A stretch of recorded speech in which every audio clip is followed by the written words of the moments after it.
welcome into another podcast episode for Coatings Pro Magazine. I'm Stephanie Chizik, and I'm Editor-in-Chief of Coatings Pro. Today we have with us Kimberley Robles, owner and president of Robles Concrete Design. She has 30 years of experience in the field and in management. Kimberley, thanks so much for joining us today.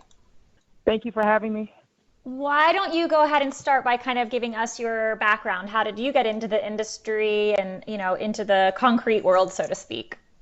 Well, I got into the industry years ago when I was out of high school. I had a friend who was a carpenter, and he asked me if I wanted to go help him at work, and I was like, to do what? And I really didn't even know what, the construction field was, but he offered me $10 an hour, and that was a lot of money then. So I went along with him, and I worked there for a little while, until his project was done, and I just thought it was a good way to, I wasn't interested in college very much, so I went to school and I was kind of bored, so that was a better way for me. Yeah. So I saw that you can make money, you make good money, and you don't have to go to college. You have to go through apprenticeship. So. And what about it did you like? Obviously something hooked you in once you were there. Well, it was working with my hands and actually just being able to, at that time, that was a long time ago. That's it was $3.35 an hour for minimum wage. So to get $10 an hour was kind of a lot of money. You know what I mean? That was 3 times the amount of minimum wage. So I just looked into it, and I went and got in the carpenters, and I didn't stay in the carpenters. I switched around to different trades because when you're young, people will make you offers like, oh, you should come over here. You should be a taper or a painter or whatever. And, with San Francisco, so there was always opportunity. And I just ended up getting into concrete in the early 90s or whatever. And when you say concrete, I know this because I follow you on LinkedIn and your website and what have you, but you're talking about mostly flooring, right? No, I was a cement mason. Prior to doing this, that's why I feel like I have an understanding of coatings and concrete polishing and topping because I work with concrete. So I went through my union apprenticeship to be a cement mason. Okay. So I am a cement mason. Well, that's awesome. I guess I'm also thinking too, you started when you were, it sounds like right out of it or very close to right out of high school probably, or. I started pretty young. I got out of high school kind of early. And so I started when I was 17. Wow. And I had other jobs. I did do other jobs in between just to see if I liked it, but I really didn't. You always end up doing something else. Yeah. When you're young. Yes, I think. But I've been in and out of the trade since then.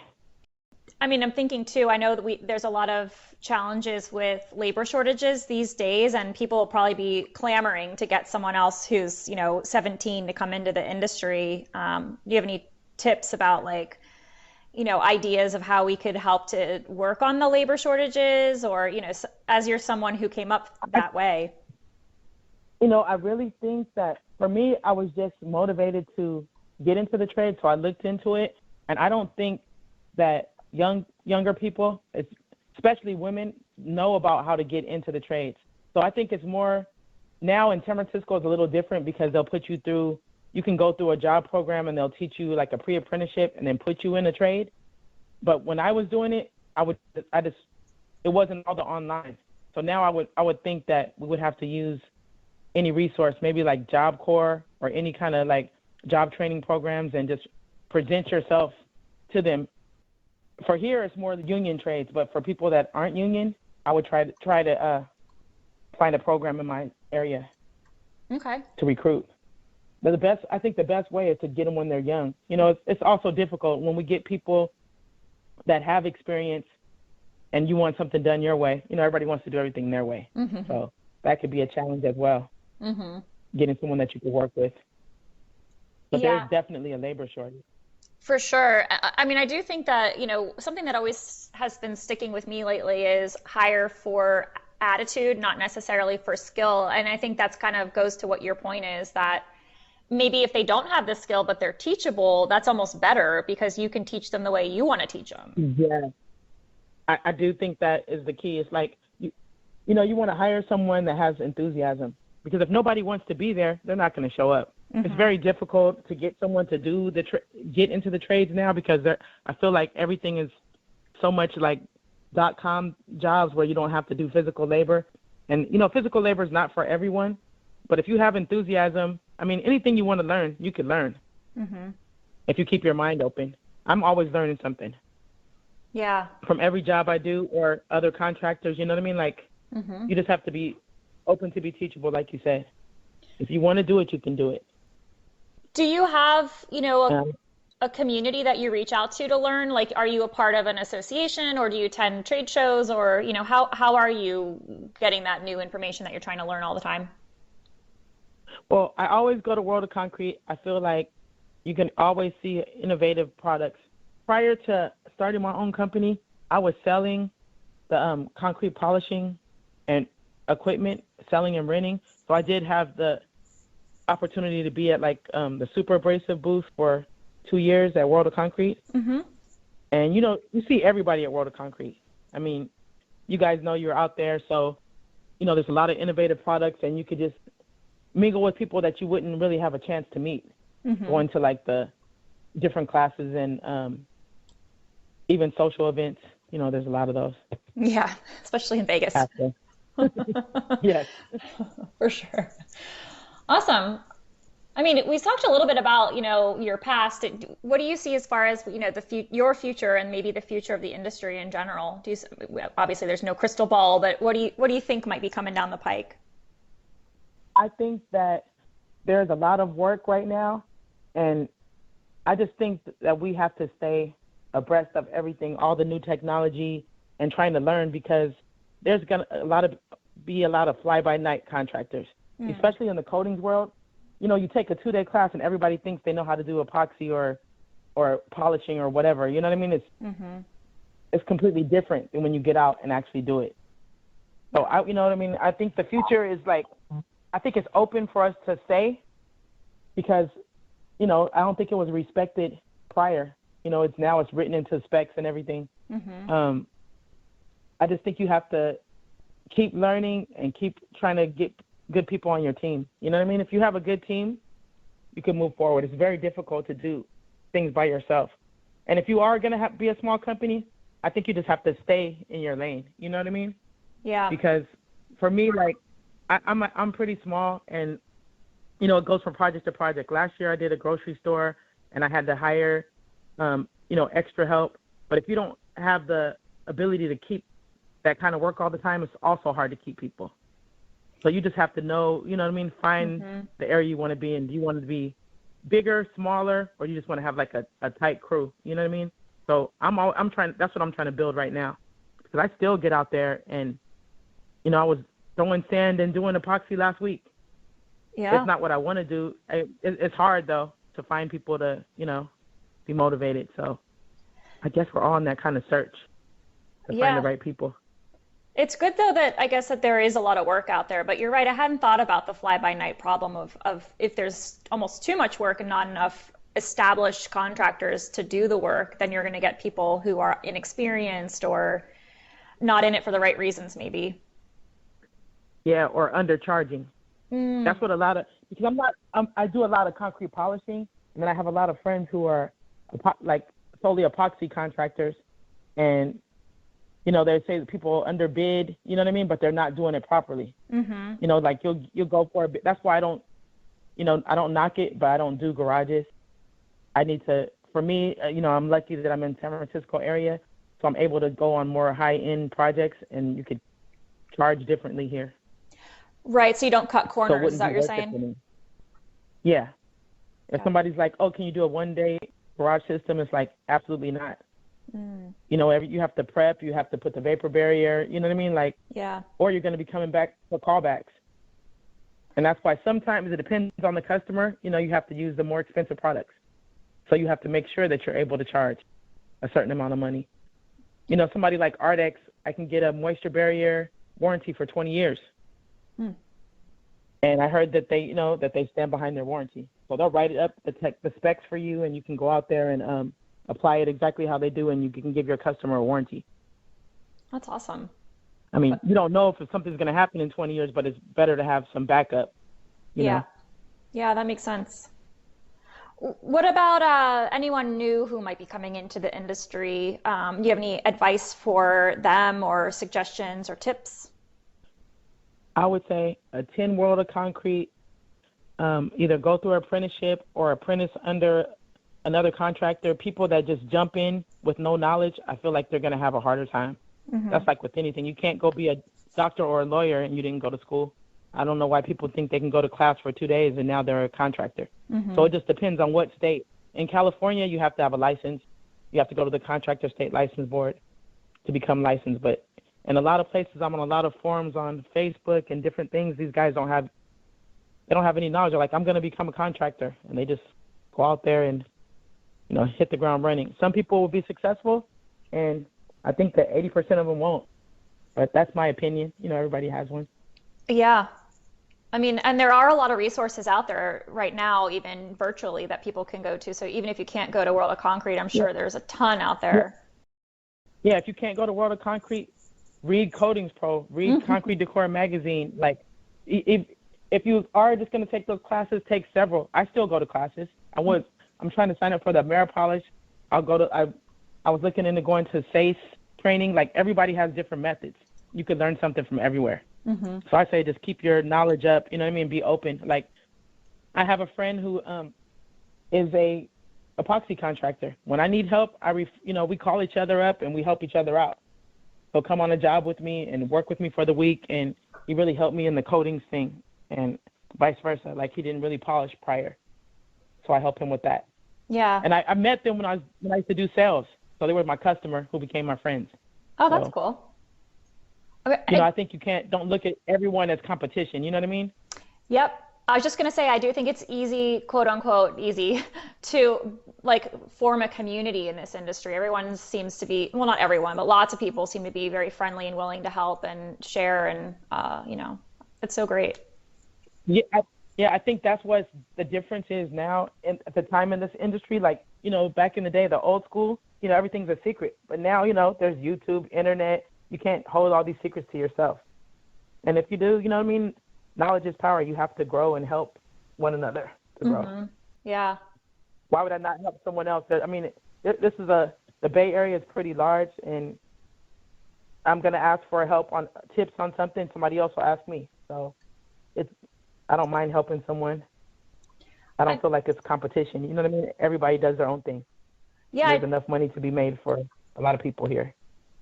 I have definitely heard there's something similar of like if your niche is polishing and someone else's niche is epoxy, then you can kind of like tag team, or maybe there's a larger project where you can both work on it and help each other out, throw work each other's way. I think Oh that's yeah, awesome.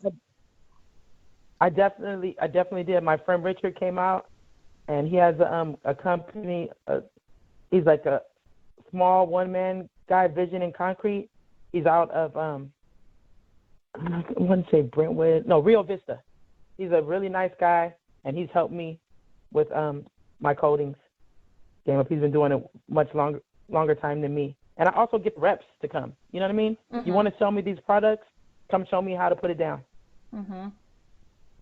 I feel Yeah. like there's no trainings, but you always have to work. Show me how the ease of use, and then we could use your product, or you know what I mean? Hmm. I really do feel like, from what I understand, coatings are, it's like you have to be a chemist in the field, especially if there's two parts, and make sure, like you're saying, there has to be like a vapor barrier, water barrier, or what have you. It's not just slap something down and walk away. There is an art and science behind it, which is really fascinating. It is, and everybody has their own methods, and like there's so many people that out here that sell epoxy, but you have to find the one that's good for you to work with. You know what I mean? What's going to be the ease of use, and everything is a skill. Even the person that mixing the epoxy, you have to mix for 3 minutes. You can't cut corners, so it takes time. Hmm. You can't just go in there. You know what I mean? So even I, the people pouring it out. So I feel like it's all acquired skill, and the more you do it, the more you'll learn. But if you partner up with someone who knows more than you, I think that's the best thing to do. I just interviewed someone for Mhm. for an article and they were mentioning that they had the same person doing all of the mixing throughout the entire job for exactly what you were just explaining of like, that's you want it to be the same. You know what? That's what all the guys I know say that. They're like, if you're doing overlays, if you're doing epoxy, they're like, you know what? Do not change the mix guy. Once you change the mix guy, they're putting the water in different, or they're doing, you know what I mean? They're doing something different when you're doing like overlays. But yeah, I think it's important to get someone, everybody has their skill set. Yep. So, everybody's contributing to the product.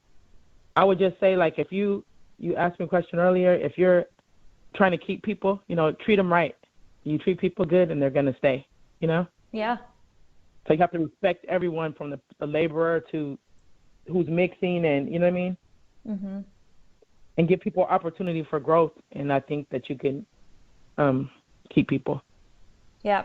I love that idea of the growth. What would you say your biggest challenges or in a positive spin, maybe your biggest opportunities that you've seen, since owning your own company?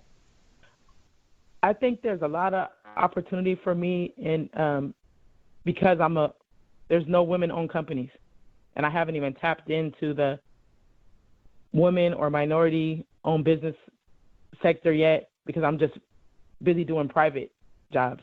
But that's why I still think that there's growth in the industry. So that's things I need to take care of. But the biggest challenges are like just being a woman in the industry. There's not many, so sometimes you're not as respected. But if you do your job, you can earn your respect. Yeah. You do the job right and stand behind your job that you're doing. I don't know if you've experienced this, but I mean, just as an editor in the industry, I've experienced that that I'm expected to prove that I know what I'm talking about. It's not just understood that I know, which I think is interesting. Yeah, you know what? It's always like that. I'm not trying to just focus like on women, period, but No, I whatever agree. field women are in, it's always like that. If it's a woman doctor, they're going to try to go to the male doctor and ask him something, even if she has more experience. So it's, like for me, I've been in the industry for so long that it doesn't bother me. Now I'm just, when I started like my own company in 2018, and I'm just being now recognized for the work that I do around the Bay Area, but I've been in this game for a long time. So I'm used to it. Like I just did a project, and the store owner, super nice guy, he owns the produce store next door. He's like, why don't you get your husband or a boyfriend to come do this work? Why are you doing it? I said, oh, because it's my bank account. I love that. Like, and because you want to. yeah, you know what? I like what I do. I think that's a Yeah. big part of it. If you're going to work every day and you don't like your job, how are you going to be good at it? You're Yeah. just, going through the motions. Yeah. So for me, I like to see the end result, and I like to make the customers happy. And we all don't know everything. I'll be honest. I did a job a month ago, and after it came out, I rushed to a different job and I let somebody finish. I didn't like the finish at the end. And I didn't want to give the customer that, so I went to do some touch-ups. And my friend was like, oh, my God, how many touch-ups are you going to do? I just ended up doing the whole floor over. And I had to tell the owner, I said, you know what, Rick, I want you to be happy with the outcome.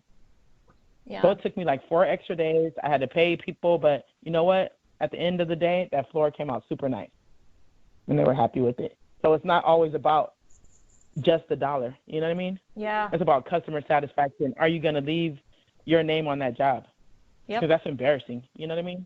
I Put love out a that. quality product, and you're still going to get customers. And it literally is your name on the job. So yeah, obviously that matters. Exactly. I mean, my grandmother always told me, you know what I mean? Like, all you have is your reputation. You know what I mean? Your word and your reputation. So, once you start getting a bad reputation, it goes around fast. People like to talk about bad things before they talk about good. So Yes, it's so I true. try to keep it good. Yeah. Oh my gosh, yeah. If people don't want to work for you now, I don't know what's wrong with them. Yeah. I've also seen, I mean, so we connected over on LinkedIn and you're very active over there, but you've been highlighted in a couple other magazines and you guys are just like really doing an amazing job as far as marketing your company. Is that something that you're doing on purpose, or is it just opportunities are coming to you? How's that working out? Um, no, you know what? Last year, I actually got to do when the pandemic happened, I got like a small business loan, City of San Francisco Main Street Launch. It's a program for the city. So I applied for it. I didn't get it the first time or whatever. Then they called me back. And like last October, I think, they called me up and said Citibank was one of the funders and they wanted to put me in a commercial. I thought it was going to be like, maybe a bus ad or something, but it ended up being a national commercial. So that kind of, opened people up to who I was. Yeah, what was that like? They played the commercial all over the United States. And then it did so well that they played it again from January till March. It just stopped again. Wow. So that opened me up to other opportunities. Was that fun doing the commercial? It was. You know what? It's a lot of hard work. Everything is work. You have to, I totally respect like TV shows, people that like 911 or something where people have to wear all this gear. It's super hot in there. And it's 10 hours for 30. I did 10 hours for 30 seconds. That's insane. And yeah. Wow. It is, but you know what? It's also super interesting. I got to play like a movie star for the day. I had my trailer and my makeup people and everything, even though I didn't use makeup. But, they make sure that you look the same for everything. Move your hair, move your hard hat, you know what I mean? Uh-huh. It was interesting. And then plus, they ended up paying me, so every time I ran, that was good. I'll see if we can link to the commercial when we post the podcast. I think that'd be really fun for our listeners to see. Okay, Yeah, I've got the rapid fire round to close things out, unless you had anything else you wanted to chat about that I didn't ask. No, I appreciate the opportunity to be on your podcast, and I think it's so cool that a woman in your position as well. So thank you. That's all. I love it. I love that we're able to chat like this and kind of, meet virtually. And definitely one of the, in my opinion at least, one of the, silver linings of us all being sort of stuck remotely from each other right now is that we have the time to do these kinds of things. So I appreciate you taking the time too. Okay, so rapid fire. Who is your hero or mentor? My grandmother. She was a jazz singer and a educator in San Francisco. And she just always told me, if you don't know something, learn about it. You know what I mean? Like, never open your mouth and speak upon things you don't know. So I always try to become educated before I talk. Otherwise, you put your foot in your mouth. So my grandmother passed away of cancer like over 15 years ago. But, yeah, that's pretty much who I look up to. Sounds like she wasn't the easy kind of grandmother. She was super young and, she was tough. And sometimes I'm like, I don't know this lady. I was like, maybe she doesn't like me. I was kind of hard-headed. But you know what? It all comes back into play. Everything that she told me is like true. She was pretty like, a straightforward type of woman.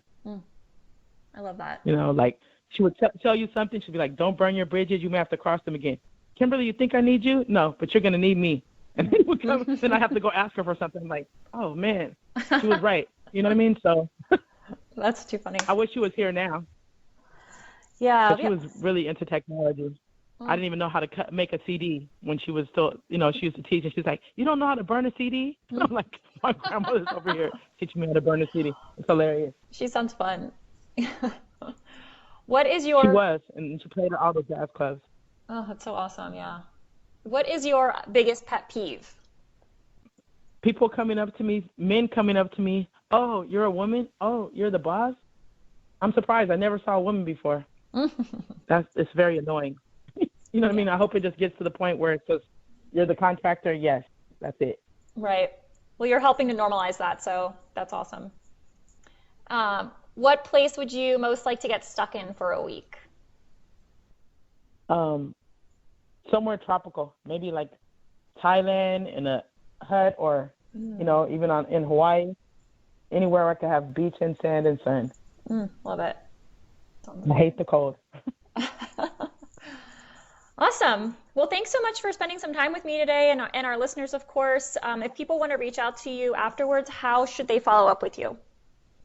You can find me by I'm on LinkedIn, just Kimberley Robles, Robles Concrete Design, or www.roblesconcretedesign.com. I'm on Facebook. I'm on everything, social media, Instagram. I'm all around. I do all my own marketing. Okay, great. We'll link your website and your LinkedIn in our show notes. Again, I'm Stephanie Chiswick. I'm the editor-in-chief of Coatings Pro magazine. This was Kimberley Robles, owner and president of Robles Concrete Design. Thank you so much, and as always, happy coating. Calling all coatings contractors. We have a great resource for you. Coatings Pro magazine provides you with the latest news, trends, and technologies for your coating needs. And the best part, it's completely free to anyone who signs up. Simply visit coatingspromag.com/subscribe. Coatings Pro, know what the pros know.